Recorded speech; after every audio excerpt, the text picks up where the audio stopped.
We now return to Illinois Rising, presented by the Illinois Opportunity Project, the radio show discussing honest truth about Illinois policy and politics. Here's AM 560's Dan Proft.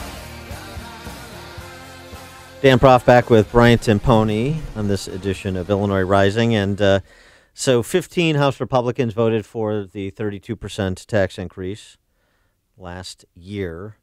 Now only 5 of those tax hike voting Republicans remain, and 9 chose not to run for re-election. The 10th was David Rice, a 14-year incumbent from the Effingham area, and he was defeated in the primary by Darren Bailey, who joins us now. Darren, thanks for joining us. Thank you very much for the opportunity. Well, congratulations on your victory. It's not easy to take on an incumbent. It's not easy to take out somebody that's been there for 14 years.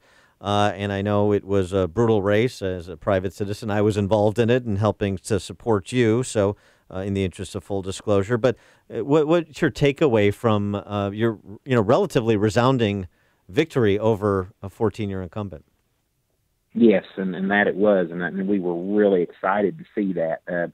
Probably most excited to see the support from my home county and from the adjoining county, Clay and Wayne counties, of which I those two counties I had most of my farming operation in. So that was very exciting to see. It seemed like everywhere I'd go, I'd tell people, you try to make connections to see if people know someone in my area, and when they did, I said, well, don't just talk to me, call my neighbors and call my friends and talk to them. They'll tell you who I am and what I stand for. So, it was a brutal battle, and I very much appreciate what your organization stands for and just the fiscal responsibility for Illinois, and that's where we're headed. And thank you so much. Did you have a conversation with David Rice, the incumbent you defeated, either that night or subsequent? Yes, he called me. We were still in the midst of, I was dipping out to barbecues we had 350 plus people at our location having a watch party, and we were still kind of continually putting members together. I don't know, maybe 60% or better of the members were coming in, but we were still just patiently waiting. And yes, he called me at 9:20 and conceded. And his I guess his message was that it's, he said, I hope we can work together to repair the 109th district, which I said, to the extent that you will, that's exactly what I'll be doing, and to the extent that we can work together to do that, I would welcome that. So that's pretty well was the extent of the conversation. Well, it's interesting too because it sort of mirrors the governor's primary on the Republican side, right? Which is, you had supported David Rice previously, state representative. If he hadn't voted for the tax increase, probably wouldn't have been running against him. And it's kind of the same thing we had at the statewide level, kind of the same thing that's going on in the Republican Party in this state in general. It's like you give somebody a chance, and they said they're going to do these things, and if they do the opposite of those things, if they advance the other side's flag rather than our flag, well, then they got to go. And it seems to me that was the rationale in large measure for your challenge against Rice. It's the rationale for Jeannie Ives' challenge against Ronner, and this schism of holding people accountable for the policy choices they make or not that persists in the Republican Party. Yeah, and accountability, that is the key word. And the very fact that at least people downstate, for the most part, are uneducated as to the mess and the situation and just the program and the policies, the way business is done. People are uneducated. We trust people when we send people out, and then people down here want to go ahead and live the life that we're able to enjoy in Southern Illinois. So I think one of the biggest things that this race and the governor's race showed is that people need to get involved. They need to be interested. They need to do their homework. They need to search the truth out. And man, that has really given me my platform. No new taxes, and we've got to get our taxes down, of course, but to educate the voters. So when I see things that are not right, man, I'm going to put a spotlight on it and expose it. And just every day, I intend to keep the voters of the 109th informed and educated as to what's going on in Springfield. Hey, Darren, it's Brian Timpone. Congratulations on your victory. You talked about repairing the 109th district. Can you talk a little about the challenges you face in the rural counties south of I-70 that maybe our listeners from around the state, particularly in Chicago, maybe can't appreciate? Yeah, thank you. Well, probably the biggest thing that was what needs repaired is, our words are words, either with a handshake or even in my business dealings. If I tell someone that I'm going to do something, there's just no doubt. I mean, I can pull in a store and meet someone, and if I don't have the money to pay for it right then and there, which, you tell them, hey, I'll be back or I'll come back, and it's just, yeah, okay, and we trust people. So my, David Rice has had that trust for many years.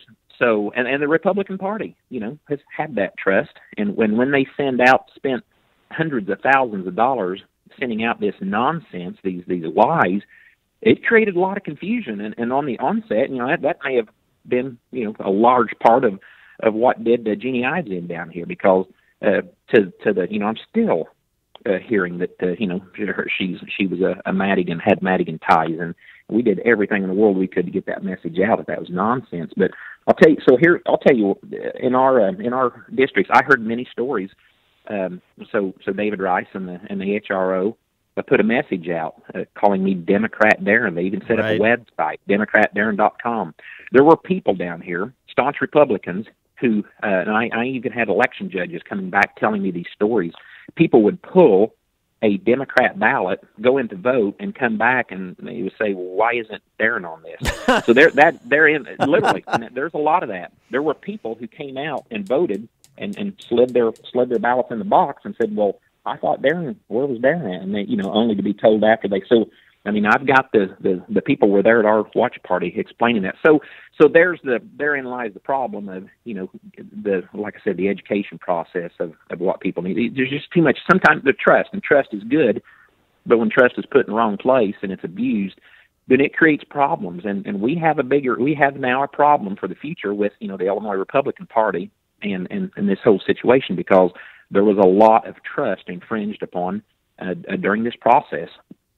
Yeah, there's no question about it, right? I mean, the approach by Jim Durkin, House Republicans, who supported obviously David Rice, your opponent, as well as by Ronner and anybody they were opposing, which is conservatives like you, is just if you're not with us, if you're not doing our bidding, then you're a Madigan shill, and there's no evidence to support it that was provided, and yet if you tell people something enough times, if you got tens of millions of dollars to put behind it, hundreds of thousands of dollars in a legislative race, as David Rice did, then some people are going to believe it. And I guess at some point you have to stop kind of covering for the voters and say, look, you keep getting fooled and fooled again by the same establishment of Republicans who have us in the super minority, who are letting Madigan rule the roost, who are letting Democrats continue to enjoy their super majority and their run of this state at our expense. So,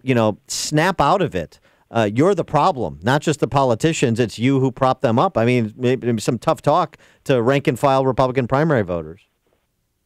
Yeah, and that's the message that ended up winning today. So number one, people aren't stupid, so they keep getting these mailers. And at one point in time, I think the record down here was one person got 9 mailers from Illinois Republican Party in one day. And I mean, it's just, thank goodness for social media to basically save the day. So that people were very, very turned off, because they began to become aware and realize that something must be up here. And then the ultimate message of bad Republican leadership was eventually what came to the top and surfaced. And it's like, we have some problems here, and if we are ever, we can talk about Mike Madigan all day long, and absolutely everything he stands for, it seems that people down here downstate stand against, including myself, obviously.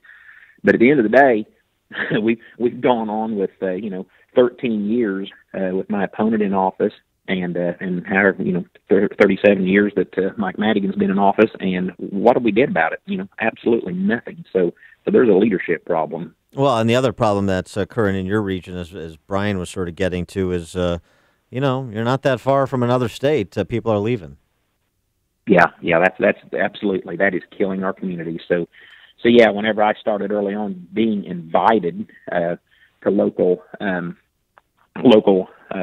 town meetings and village meetings, the board meetings, I began to realize that these people were hungry for something different, and that's exactly it. So people are, as they live in these communities, they're driving across the border to Indiana and working, and they're not very far away. Every one of them can tell you exactly how much less how much they could save by moving to Indiana. They're just struggling. Not that I think they're waiting for the hope to see what can come out of this race, because the people they're hanging on, but they can tell you to the penny how much they would save by moving to Indiana and living, and that's sad. He is Darren Bailey. He is now the Republican nominee for the state rep seat in the 109th, likely to be the state rep after the November general election, taking out a 14-year incumbent, David Rice, in the primary. Darren, thanks so much for joining us. Appreciate it. Hey, thank you very much.